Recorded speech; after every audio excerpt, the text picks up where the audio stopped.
There are more Chinese restaurants in this country than McDonald's, Burger King, Kentucky Fried Chicken, and Wendy's combined. 40,000, actually. Chinese restaurants have played an important role in American history, as a matter of fact. The Cuban Missile Crisis was resolved in a Chinese restaurant called Yanqing Palace in Washington, D.C., which unfortunately is closed now and about to be turned into a Walgreens. And the house that John Wilkes Booth planned the assassination of Abraham Lincoln is actually also now a Chinese restaurant called Walk and Roll on H Street in Washington.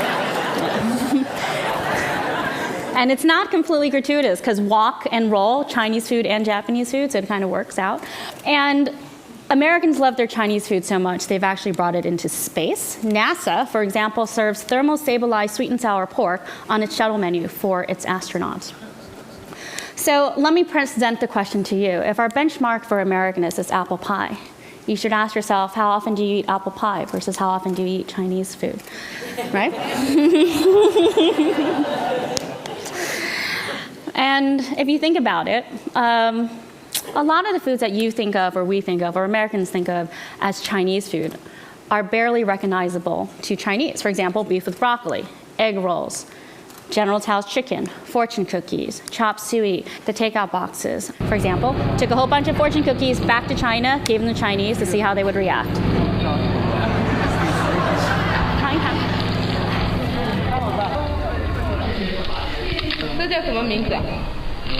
Fortune cookie.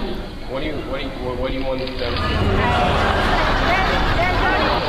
还有那个鸡呀。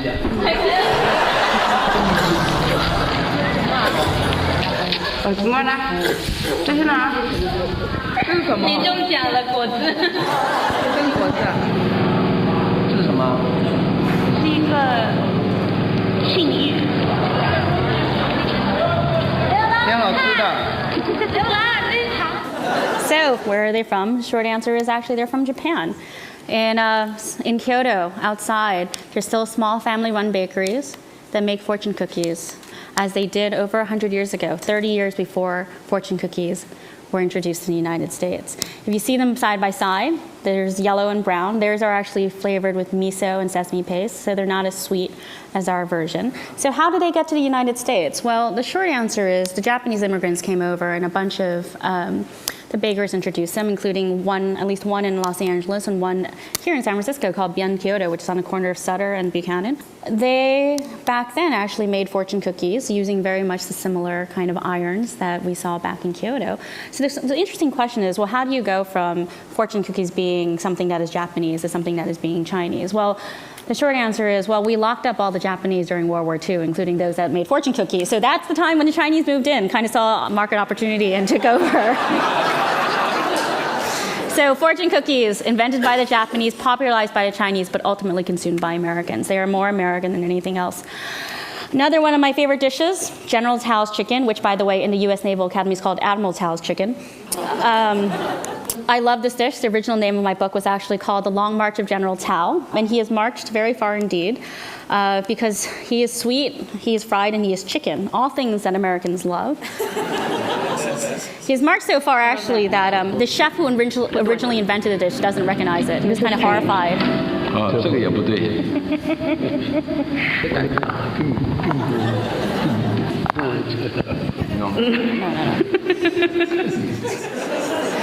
He's in Taiwan right now, he's retired, deaf, and plays a lot of mahjong. So he, after this, I showed him, he got up and he's like, 莫名其妙, which means this is all nonsense, and goes back to play his mahjong game during the afternoon. So another dish, one of my favorites, beef with broccoli. Broccoli is not a Chinese vegetable. In fact, it is originally an Italian vegetable. It was introduced in the United States in the 1800s, but became popularized in the 1920s and the 1930s. In fact, the Chinese have their own version of broccoli, which is called Chinese broccoli, but right now, what they've now discovered American broccoli and are importing it as a sort of a exotic kind of delicacy. I guarantee you, General Tso never saw a stalk of broccoli in his life, and indeed, that actually was a picture of General Tso. I went to his hometown. This is the billboard that says, "Welcome to the birthplace of General Tso." And I went looking for chicken, found a cow, and did find chicken. Believe it or not, these guys were actually crossing the road. And actually found a whole bunch of General Tso's relatives who are still in the little town. This guy's about 5 generations removed from the general. This guy is about 7. Showed them all the pictures of General Tso chicken and I showed you, and they're like, we don't know this dish. And then they're like, is this Chinese food? Because it doesn't look like Chinese food to them.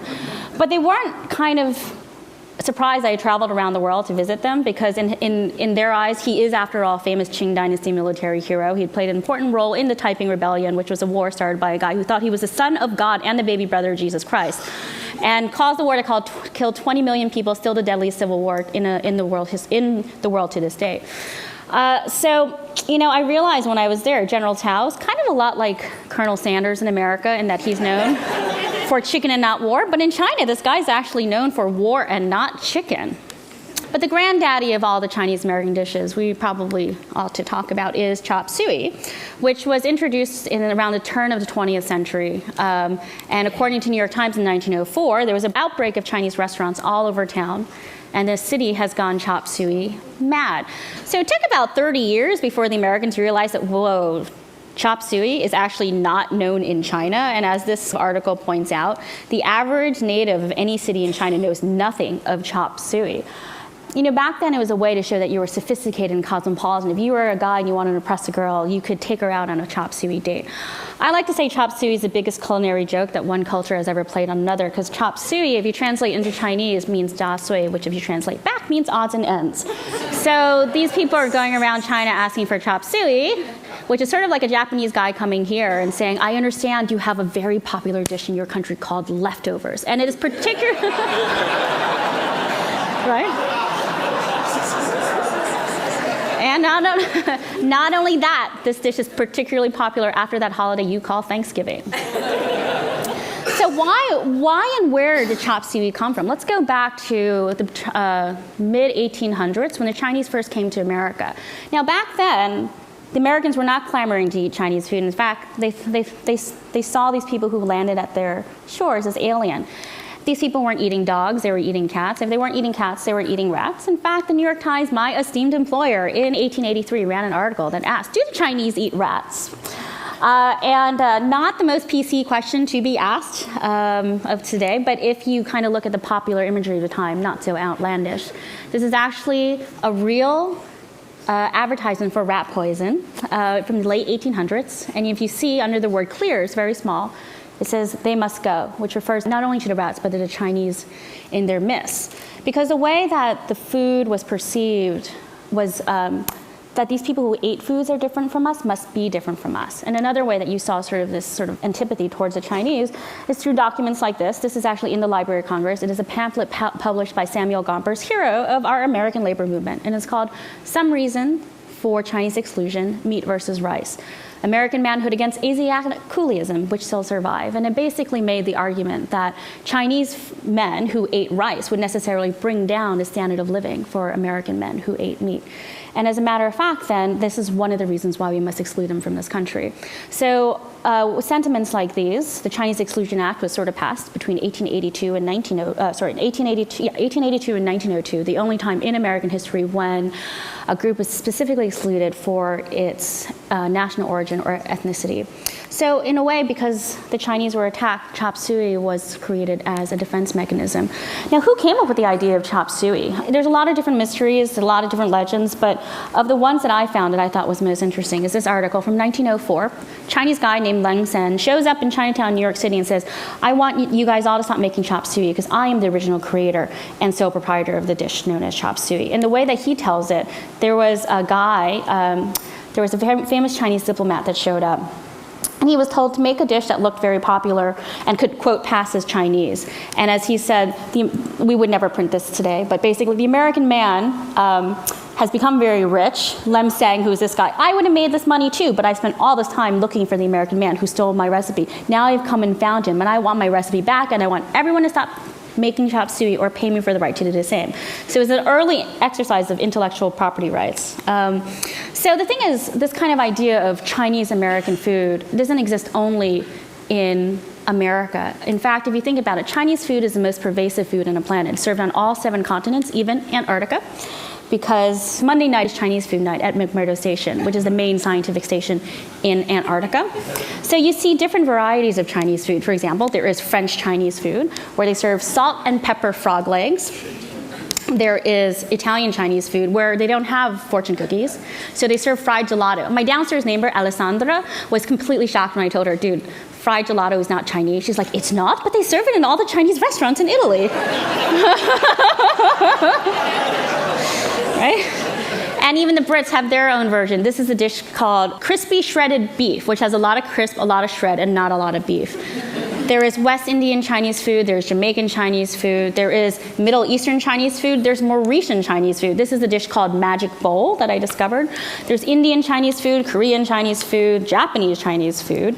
They take the bao, the little buns, and they made them into pizza versions. And then like totally randomly, they'll take Chinese noodle dishes and they'll just ramenize them. This is something that in the Chinese version has no soup. So there's Peruvian Chinese food, which should not be mixed with Mexican Chinese food, where they basically take things and make it look like fajitas. And then I think they have things like risotto, chop suey. My personal favorite of all the restaurants I encountered around the world was this one in Brazil called Kung Food. So let's take a step back and kind of understand what is to be appreciated in America. McDonald's has sort of garnered a lot of attention, a lot of respect for basically standardizing the menu, decor, and dining experience in post-World War II America. But you know what? They actually did so through a centralized headquarters out of Illinois, right? Chinese restaurants have done largely the same thing, I would argue, with the menu and the decor, even the restaurant name, but without a centralized headquarters. So this actually became very clear to me with the March 30th, 2005 Powerball drawing, where they expected, based on a number of ticket sales they had, to have 3 or 4 second place winners. Those are the people who matched 5 or 6 Powerball numbers. Instead, they had 110, and they were completely shocked. They looked all across the country and discovered it couldn't necessarily be fraud because it happened, in different states across different computer systems. So whatever it was, it caused people to sort of behave in a mass synchronized way. So they're like, okay, maybe it had to do with the patterns on the little pieces of paper, like it was a diamond or, diagonal. Wasn't that? So they're like, okay, let's look at television. So they looked at an episode of Lost. Now, I don't have a TV, which makes me a freak, but very productive. And and there's an episode of Lost, I understand, where the overweight guy is a lucky number, which is not a lucky number, which is how he ended up on the island. But they looked, and the numbers did not match, so they looked at the young and the restless, and it wasn't that either. So it wasn't until the first guy shows up the next day, and they asked him, where did you get your number from? He's like, oh, I got it from a fortune cookie. This actually is a slip that one of the winners had, because the Tennessee lottery security officials were like, oh, no, this can't be true. But it was true. And basically, of those 110 people, about 104 of them or so had gotten their number from a fortune cookie. Yeah. So I went and started looking. I went across the country looking for these restaurants where these people had gotten their fortune cookies from. There were a bunch of them, including Lee's China in Omaha, which is actually run by Koreans, but that's another point. And a bunch of them named China Buffet. So what's interesting is that their stories were similar, but they were different. It was lunch, it was takeout, it was sit down, it was buffet, it was 3 weeks ago, it was 3 months ago. But at some point, all these people had a very similar experience. They converged at a fortune cookie and at a Chinese restaurant. And all these Chinese restaurants were serving fortune cookies, which of course we know aren't even Chinese to begin with. So it's kind of part of a phenomenon I call spontaneous self-organization, right? Where, like in ant colonies, where little decisions made on a micro level actually have a big impact on a macro level. So a good sort of contrast is chicken McNuggets. McDonald's actually spent 10 years coming out with a chicken-like product. They did chicken pot pie, they did fried chicken, and they did finally introduce chicken McNuggets. And the great innovation of chicken McNuggets was not nuggifying them, because that's kind of an easy concept. The trick behind chicken McNuggets was they were able to remove the chicken from the bone in a cost-efficient manner, which is why it took so long for other people to copy them. It took 10 years, and within a couple of months, it was such a hit, they had just introduced it and rolled it across the entire system of McDonald's in the country. In contrast, we have General Tso's chicken, which actually started in New York City in the early 1970s, as I was also started in this universe in New York City in the early 1970s. And this logo, so me, General Tso's chicken, and this logo are all karmically related. But that dish also took about 10 years to spread across America from random restaurant in New York City. Someone's like, oh God, it's sweet, it's fried, it's chicken. Americans will love this. So what I like to say, this being sort of Bay Area, Silicon Valley, is if we think of McDonald's as sort of the Microsoft of the culinary dining experiences, we can think of Chinese restaurants perhaps as Linux, sort of an open source thing, right? Where ideas from one person can be copied and propagated across the entire system, that there can be specialized versions of Chinese food, depending on the region. For example, in New Orleans, we have Cajun Chinese food where they serve Sichuan alligator and sweet and sour crawfish, right? And in Philadelphia, you have Philadelphia cheesesteak roll, which looks like an egg roll on the outside, but a cheesesteak on the inside. I was really surprised to discover that not only in Philadelphia, but also in Atlanta, because what had happened was a Chinese family had moved from from Philadelphia to Atlanta and brought that with them. So the thing is, our historical lore, because of the way we like narratives, are full of vast characters, such as Howard Schultz with Starbucks, and Ray Kroc with McDonald's, and Chandler with Coca-Cola. But it's very easy to overlook the smaller characters. Oops. For example, like Lem Seng, who introduced Chop Suey, Chef Peng, who introduced General Tso chicken, and all the Japanese bakers who introduced fortune cookies. So the point of my presentation is to make you think twice that those whose names are forgotten in history can often have had as much, if not more, impact on what we eat today. So thank you very much.